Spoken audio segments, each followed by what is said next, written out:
દેશના વિખ્યાત એવા પરમ પૂજ્ય આદરણીય પ્રદીપ મિશ્રાજી મહારાજ આપની વચ્ચે પલસાણા ખાતે ડાયમંડ ખાતે ડાયમંડ નગરી ત્યાં કથા કરવા જઈ રહ્યા છે ત્યારે દત્તુ ગોપાલ ગોશાળા આયોજિત અને સાથે મળીને એ આયોજન કરી રહ્યા છે. આપણા આદરણીય શ્રી પટેલ સાહેબ, અયોધ્યા ગુજરાતના પ્રમુખ જિગ્નેશભાઈ અને છોટુભાઈ એમની સાથે મળીને આ એનું આયોજન કરી રહ્યું છે. તો જેમાં સર્વ ભાવિક ભક્તજનોને આમંત્રણ પાઠવે છે અને આજે આ કલશ યાત્રાનું આયોજન અહીંયા કરેલું છે ઉધનામાં વિદ્યાનગર ખાતે.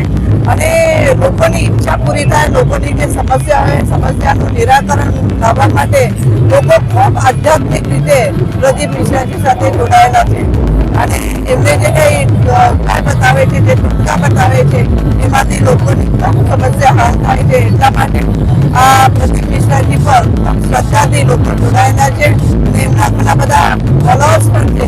તો આવો બધા સાથે મળીને આપણે પલસાણા ખાતે ડાયમંડ નગરીમાં આપણે આ કથાનું જે આયોજન થયેલું છે એમાં બધા સર્વ ભાવિક ભક્તોને આમંત્રણ પાઠવે છે અને આજે આ કલશ યાત્રામાં પણ સામેલ થવાના આમંત્રણ પાઠવે.